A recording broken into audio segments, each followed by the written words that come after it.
요즘 들어 매년 그런 느낌을 받고 있습니다만은 특별히 금년에는 참 정말 답답한 한 해를 이렇게 보내고 있습니다. 여러분들 어떠합니까? 목회하는 저는 다른 데 별로 관심이 별로 없지만 관심이 없는 저도 답답하면 관심 있는 여러분들이야 오죽 답답하겠습니까? 정말 답답한 그러한 한 해를 이렇게 지나고 또 이 한 해도 저물어 가고 있습니다. 우리는 하나님의 약속의 소망을 우리는 바라보면서 성탄이 우리에게 주는 그 의미가 무엇인가?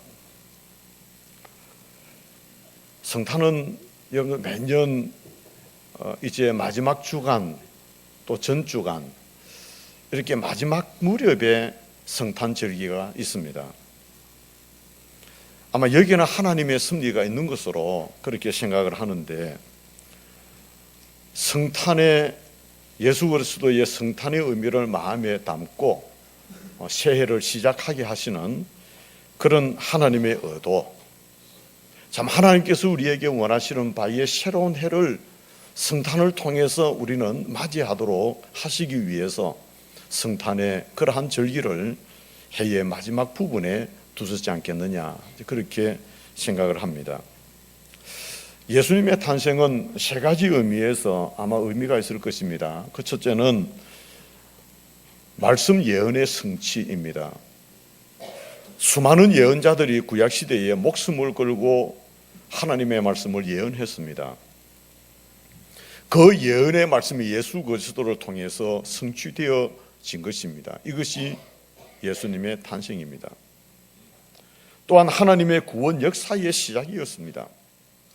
예수님의 탄생, 마귀가 지배하던 이 세상에 하나님의 구원의 성취가 이루어지는 그런 예수 그리스도의 탄생이 이 땅 위에 주어지게 됩니다. 그 탄생, 그리고 십자가의 죽으심, 그리고 저와 여러분들이 구원받아 하나님의 자녀가 되는 놀라운 구원 역사의 시작이 예수님 이 땅에 오심으로써 이루어지는 것입니다. 세 번째는 예수님의 탄생은 새 역사의 시작이 되어진 것입니다. 주전, 주후, 예수님 이전, 예수님 이후, 예수님의 탄생 이전, 이후로 역사는 이루어져 있습니다. 지금은 주후이거든요. 우리는 오늘 본문 말씀을 통해서 그 예수님과 그리고 등장하는 동방 박사들이 있었습니다. 1절, 2절 말씀을 한번 보시면은, 헤롯 왕 때에 예수께서 유대 베들레헴에서 나심에 동방으로부터 박사들이 예루살렘에 이르러 말하되, 유대인의 왕으로 나신 이가 어디 계시냐? 우리가 동방에서 그의 별을 보고 그에게 경배하러 왔노라 하니, 그렇게 기록하고 있습니다. 자, 여기에 박사라고 표현을 합니다. 또 동방에서 왔으니까 동방박사라, 그렇게 표현을 쉽게 합니다. 그 당시에는 학위가 있었던 것은 아니었을 것입니다. 지금처럼 공부한 사람들이 그 학적인 부분을 인정해서 박사 학위를 받았던 그런 사람은 아니었습니다. 많은 지식을 가지고 있었는데 그러한 신분을 다른 말로 표현할 길이 없으니까 그냥 박사로 표현했습니다. 영어식의 표현의 해석은 지혜로운 사람이라 그렇게 표현하게 됩니다. 지혜로운 사람. 아마 이 사람들은 그 옛날에 페르시아나 그리고 바벨론 사람들일 것입니다. 천문학자들이고 철학자들이고 왕의 어떤 이 고문의 역할을 했던 그러한 지식적인 사람들, 특별히 천문학을 전공한 저들은 하늘을 쳐다보면서 점성술을 공부한 그러한 사람들이었습니다. 다시 말하면 그들은 그 당대의 훌륭한 학자들이었습니다. 지혜로운 사람들이었습니다. 지체가 높은 사람들이었습니다. 그리고 저들은 하늘을 쳐다보면서 하늘의 별을 관찰하면서 그들은 이렇게 이 땅 위에 일어날 일들을 해석해 가는, 그러한 모든 땅의 문제는 하늘에서 해결되어진다고 하는 철학을 가진 그러한 사람들입니다. 저들은 그렇게 별을 연구하는 그런 사람들인데 결국 그들은 하늘에서부터 계시를 받게 되는 것입니다.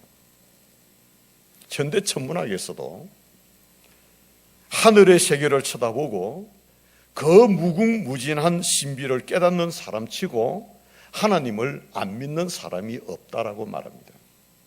너무 오묘하니까, 너무 신묘막측하니까 이 신비로운 일을 그들이 연구하면서 그 창조하신 하나님을 믿지 아니할 수가 없다는 것입니다.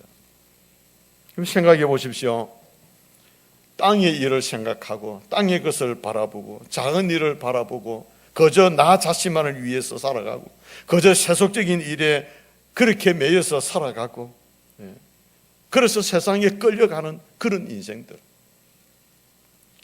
그러나 생각을 높여 하늘을 쳐다보고 저 우주의 신비한 세계를 바라보게 되어질 때 여러분, 하나님을 어찌 만나지 아니할 수가 있겠습니까?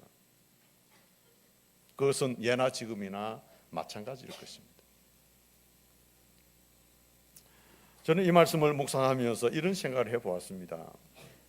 이 동방박사들은 늘 하늘을 쳐다보고 별을 바라보고 연구하고 살아가다가 그 주님을 만나게 되어지는 거룩한 역사를 그들이 체험하게 되어지는데, 우리는 구원받아 하나님의 백성 되어졌으면서 이 천지를 창조하신 하나님에 대해서 얼마나 알고 있느냐, 얼마나 알고자 하느냐, 그의 기록되어진 말씀을 얼마나 관심을 가지고 연구하고 그 말씀 속으로 깊이 들어가고자 하는 그런 중심이 우리에게 주어져 있느냐 생각해 보면 우리는 너무 부족하다.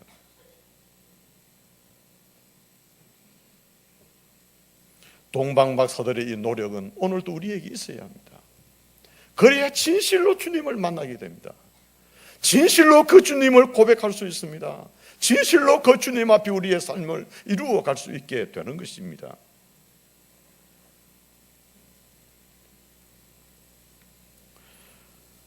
그리고 동방박사들은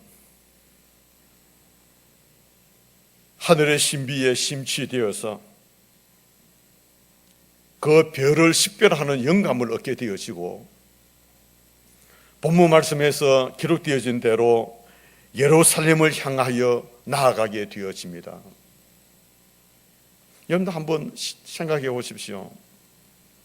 동방박사 세 사람, 저도 주일학교 때 연극한 적이 있습니다. 박사 한 사람이 돼가지고. 그러니까 낙이 세 마리, 우리 친구들이 그 나귀처럼 이래 등을 숙여가지고는 가고, 그 옆에 나는 박사가 돼가지고 그 나귀를 끌고 무대를 지나가는 그런 장면을 묘사한 적도 있었습니다. 벽에는 별이 몇 개 그려져 있고, 아마 그런 연극들을 주일학교를 열심히 하신 분들은 아마 들어 다 해 보았을 것입니다. 자, 그러면 한번 상상해 보십시오. 동방박사 세 사람이 나귀 세 마리를 이끌고 그 별을 바라보고 외로운 밤길을 향하였던 그런 장면이 여러분 묵상되어지지 않습니까? 그런데 그 당시 2000년 전으로 돌아가서 생각해 보면 그 행렬은요, 세 사람이 아니고 적어도 한 70명이 동원되었을 것이다, 그렇게 봅니다. 여러분, 그 먼 길을 세 사람이 어떻게 밤마다 길을 걸어가겠습니까? 그게 동원되어진 사람이 적어도 70명 이상의 사람이 함께 그 길을 동행했을 것이다, 그렇게 봅니다. 여러분, 광야를 지나갑니다. 힘든 길을 걸어갑니다. 얼마나 어려운 난관들이 많았겠습니까? 단 한두 사람이 다닐 수 있는 길이 아니고 여러 사람이 그 길을 행하여 되어지는데 그 길이 얼마나 험난했겠습니까? 더구나 그들이 가는 길은 낮에 가는 길이 아니고 밤에 가는 길입니다. 별을 보고 가야 하니까 낮에 별이 있습니까? 낮에는 쉬고 밤이 되어지면 또 길을 떠납니다. 별을 보고 가야 되니까 밤길을 걸어가야 되는 것입니다. 위험한 일들이 어찌 없었겠습니까? 준비도 대단했을 것이고 단단했을 것이고 힘들고 어려운 여정을 그들은 가야만 했었습니다. 별을 따라 별을 따라 그들은 유대 땅으로 갑니다. 그리고 베들레헴까지 갑니다. 드디어 예수님을, 아기 예수님을 만나게 되어집니다. 저는 또 이렇게 한번 생각을 해보죠. 우리는 주님을 만나기 위해서 어떤 노력이 있느냐는 것입니다. 성탄절을 맞이하면서 한번 생각해 볼 필요가 있습니다. 주님을 만나기 위해서 어떤 준비가 있었으며 주님을 만나기 위해서 어떤 노력을 가지고 우리는 이 시간 또 매주 주님 앞에 나오고 있느냐는 것을 한번 생각해 볼 필요가 있을 것 같아요. 오늘날의 성도들은 너무 쉽게 주님을 만나려고 합니다. 아무 생각 없이 옵니다. 준비하는 것도 없습니다. 노력하는 것도 없습니다. 힘든 것도 없습니다. 못 만났다고 억울해하지도 않습니다. 그냥 왔다가는 돌아가면 끝입니다. 동방박사들 그 현장에 돌아가서 그들이 주님을 만나기 위하여 준비하였던 것, 그들이 주님을 만나 어린 아기 예수님을 만나기 위해서 그 힘들고 어려운 여정을 행하며 그 먼 길을 찾아왔던, 천리길이 넘는 그 길을 찾아왔던, 그 길을 걸어왔던, 밤거리를 걸어왔던 그들을 생각하면 오늘 우리가 주님 앞에 나오는 이 모습이 얼마나 연약해져 있는지 말이에요. 요즘은요, 차도 집 앞까지 안 오면 교회 안 온다. 차도 우리 집 앞까지 오라고. 우리 교회 아니고 다른 교인들 말입니다.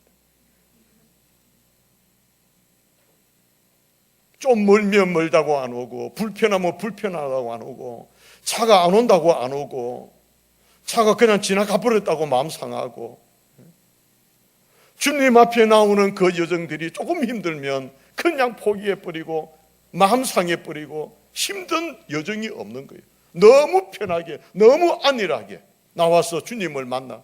근데 그게 참된 만남이 되겠습니까?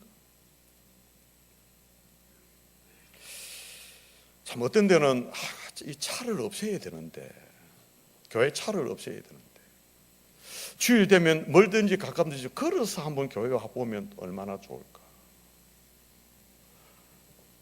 예배 드리러 오는 그 길을 힘들게 한번 왔어. 하나님 앞에 나와서 주님을 만나기 위해서 힘든 길을 걸어왔던 내가 주님 앞에 예배 드릴 때 주님이 우리에게 찾아오시는 그 은혜를, 우리에게 주시는 은혜를 한번 경험해 보는 것도 필요하지 않겠나요? 너무너무 편한 거예요. 옛날 우리 어머니 시대에는요, 차가 있습니까? 교회나 제대로 있습니까? 10리 20리 길을 걸어서 다녔잖아요. 비가 오나 눈이 오나 더우나 추우나 내 다니는 교회 산 너머 교회가 있으면 그 길을 눈이 와도 걸어가고 비가 와도 걸어가고 추워도 걸어가고 다 그렇게 신앙생활을 하시지 않습니까? 네? 그런 준비된, 그런 헌신된, 그런 수고로움이 우리에게 오늘 없다 이 말.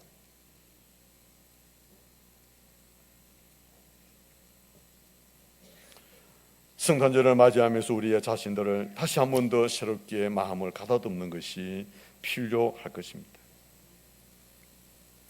그리고 동방박사들은 이제 예수님께 경배합니다.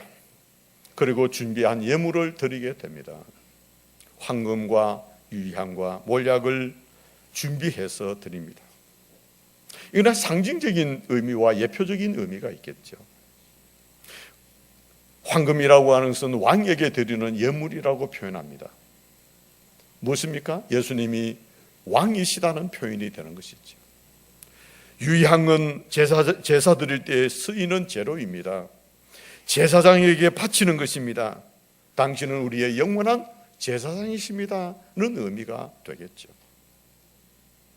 몰약이라고 하는 것은 산 사람에게는 필요 없는 것입니다.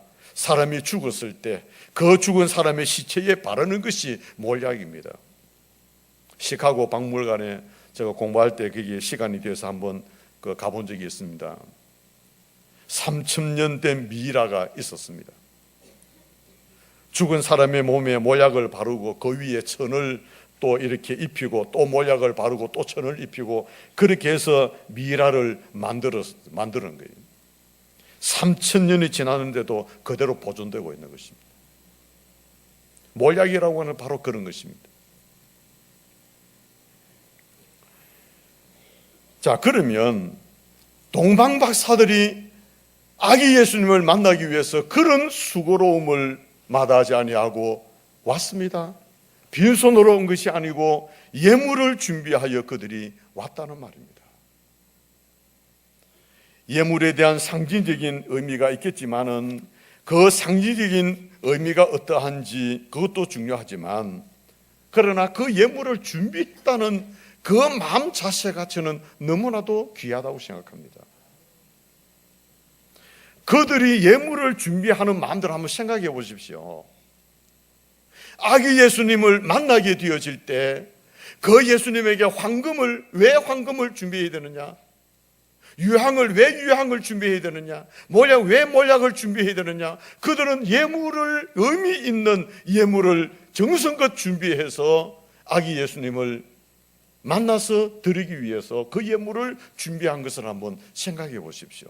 그 예물이 얼마나 귀한 것이냐, 이전에 얼마나 의미 있는 예물이냐는 것을 그들은 벌써 준비하고 있었다는 말입니다.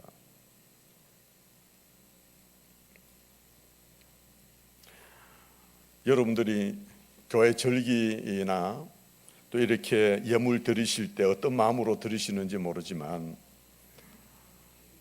저는 이제 신혼여행 다녀오신 분들이나 가끔 성도님들이 해외여행을 다녀오시거나 다른 군데 가시거나 또 좋은 것들이 있으시거나 또 뭐 이런 것이 있으면은 저희에게 이렇게 선물을 하시기도 하고, 또 때로는 그곳에 가서 대접도 하시기도 하시고 하는 그런 부분들을 저는 참 이렇게 경험을 하게 되어지는데, 저는 늘 생각하는 고마운 것은요, 그 선물이 얼마나 값진 것이냐, 얼마나 귀한 것이냐에 있는 것이 아닙니다. 저는 그 선물을 받을 때 이 선물을 준비할 때 얼마나 내를 생각했을까? 그 생각하면 그 선물을 받을 때 그저 마음이 찡한 거예요. 목사님에게 필요한 것일까? 목사님이 좋아하실까? 이런 것을 생각하면서 선물을 샀을 것이고, 또 그 물건을 샀을 것이고, 또 이제 식당을 마련하셨을 것, 다 그랬을 것 아니냐 말이에요. 그 마음을 가졌다라고 하는 그것이 저에게는 너무너무 고마운 거예요. 예. 우리가 주님 앞에 나올 때 드리는 그 예물들이 그냥 그저 드리는 예물이 되어서 의미가 없습니다. 동방박사가 준비하였던 것처럼 정성을 다하고 의미 있는 그런 예물을 준비해서 드리는 이것이 얼마나 소중한 마음이냐. 우리가 절기 주일을 지킬 때마다 이런 중심을, 이런 마음을 가지고 하나님 앞에 드리심이 필요합니다. 주일헌금 왜 주정헌금으로 작정해서 드린지 아십니까? 바로 이런 마음들입니다. 예.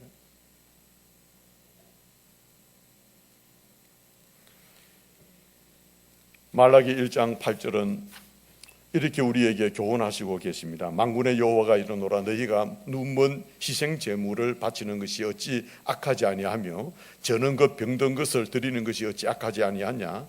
이제 그것을 너희 총독에게 드려보라. 그가 너를 기뻐하겠으며 너를 받아주겠느냐. 아무 의미 없는, 아무 생각 없는, 그저 그냥 갖다가 바쳐버리는, 이것은 의미가, 누가 좋아하겠느냐.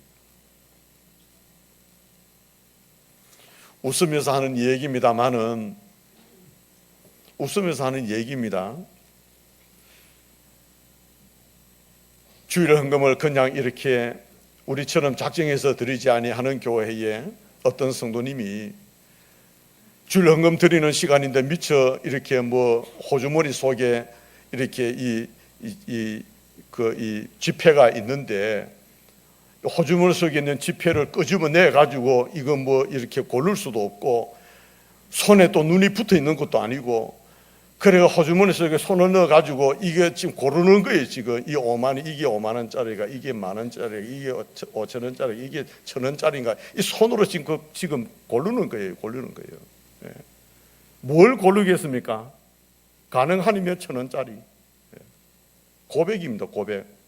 가능하면 1천 원짜리 고르려고 이렇게 고려가지고 그래가지고 이제 내 앞에 순전대가 다가오니까 그걸 끄집어내서 이제 넣어버렸습니다. 제일 관심 깊는 게 돌아가면서 어떤 걸 냈느냐, 그게 관심 아니겠습니까?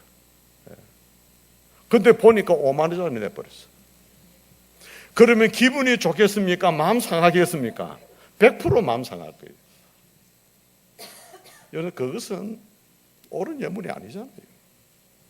그래서 이렇게 준비하자는 것입니다. 준비하자는 것입니다. 저는 그 정신은 우리에게 정말 필요하다고 생각합니다. 하나님 앞에 드리는 것들을 준비한다는 것은 우리의 신앙입니다. 동방박사들이 어린 아기 예수님을 만나기 위해서 준비하는 그것이 얼마나 소중하냐.